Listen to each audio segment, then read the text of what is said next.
Don't be afraid. Lock the doors. Turn out the lights. And climb into bed. It's time for Hillbilly Deadtime Stories.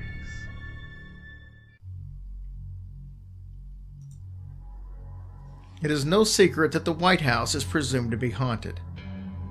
There are several stories involving Abraham Lincoln and Theodore Roosevelt roaming the halls of this prestigious home of the President of the United States.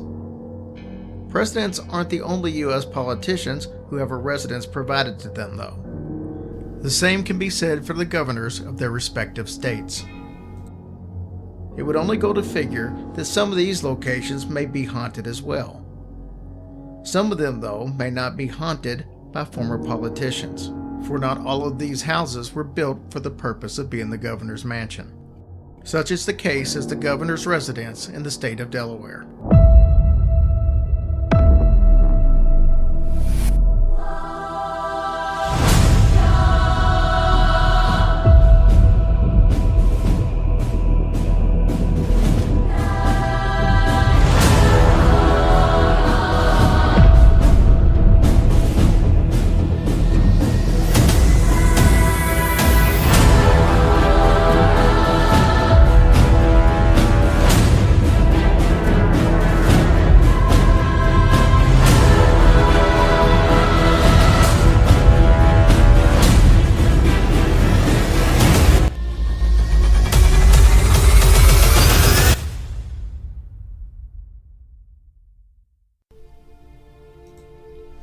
The year was 1966, and Delaware Governor Charles Terry was sitting at his dining room table alone, going over some policy documents. It was late in the evening, and Governor Terry was winding down with a glass of wine. It was past midnight, so he took the last sip and headed off to bed. Just as he was about to walk out of the dining room, it dawned on him that he had forgotten to do something. He walked back to the table and placed a clean glass next to the empty one and promptly filled it with wine. He then left the 2 wine glasses, one empty and one full, and made his way upstairs to the bedroom. The next morning, both glasses were exactly where he had left them. The only difference is that now both glasses were empty. The Woodburn house had been purchased by the state of Delaware in 1965, and Governor Terry was the first governor to stay there. But the ghost haunting this beautiful mansion had been a staple in local folklore for way over a century before that. The legend goes back to 1790, when Charles Hilliard was the owner and raised his family, which included 10 children, in this house.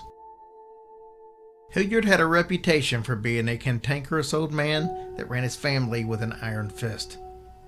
He was an eccentric tyrant who drank too much, took delight in the suffering of others, and demanded complete control over his children's lives. One story has him sitting in his parlor with a bottle of wine, watching all 10 children stand before him on their tiptoes. As their feet would eventually give out and touch the floor, he would crack their feet with a riding crop. Another story has him chasing his son, Charles Jr., around the property after Charles Jr. informed him of his plans to move to New York and become a writer. Legend says that he fired several shots at his son, and the only thing that prevented Charles Jr. from being killed was the house's heavy front door. Charles Jr. had ran into the porch and through the doorway, slamming the heavy wooden door behind him just as the bullet struck the door. Workers renovating Woodburn in 1998 discovered a hole in the door after stripping away several layers of paint that had accumulated over the years. The hole was 5 feet from the ground and went halfway through the door. Charles Hilliard made his first ghostly appearance at Woodburn in 1815, 1 year after he passed away. His daughter Mary and her husband, Dr. Martin Bates, bought the home after her father's death. Mary said that she felt that she was living under her father's disapproving eye from the very first day that they moved in. She often spotted a figure from the peripheral of her vision, a man dressed in colonial attire, including a powdered wig, knee-high pants, and stockings. Whenever she would turn to look straight at the figure, it would disappear. The cold feeling in the pit of her stomach told her that it was indeed her father. Her suspicions were confirmed by a traveling minister by the name of Reverend Dow, who they had given a room for the night. As he sat down to the table for breakfast, he asked, "Aren't we going to wait for the other guest?" Mary asked, "What guest?" Reverend Dow replied, "The elderly man that I passed on the stairway last evening as I was coming down for dinner." When Mary asked Reverend Dow to describe the man, it matched her father exactly. Years passed and the haunting continued. In 1870, Judge George Fisher owned the home. The judge's son, George Jr., came home from school for the Christmas holiday and brought a friend along. The friend was shown to his bedroom, the same bedroom that was once Charles Hilliard's bedroom. As the friend entered the room, he was delighted to find a roaring fire in the fireplace. This was a treat because all of the servants had already retired for the evening. A bigger surprise was the man that he then noticed sitting in a chair facing the fire. The man suddenly leaned over the armrest and stared right at the boy. They stared at each other for a few seconds as the old man's stern face turned into an evil grin. He then disappeared. The boy screamed and fainted, causing George Jr. to rush into the room. When the boy awoke, he told George Jr. what had happened.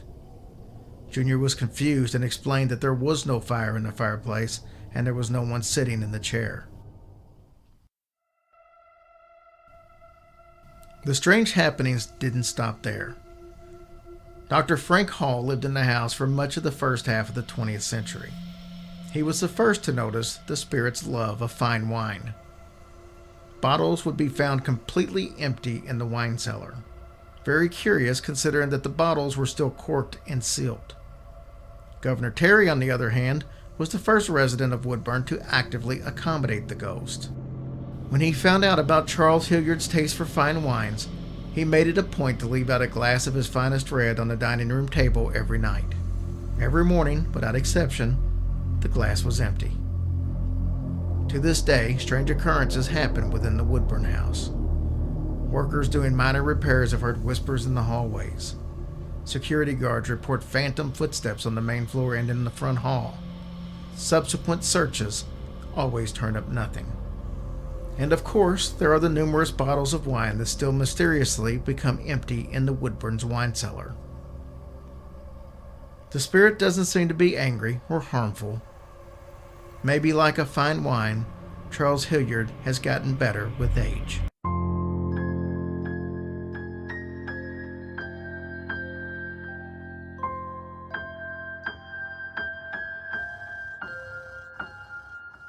Hush, little baby, don't say a word.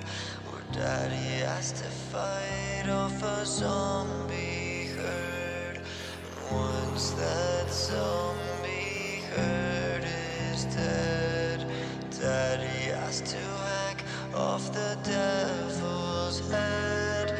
And if that devil's head gets hacked, Daddy has to hunt down a werewolf pack. And when that werewolf pack goes down, Daddy has to slaughter an evil clown. And after the evil clown is killed, Daddy has to take on a vampire guild.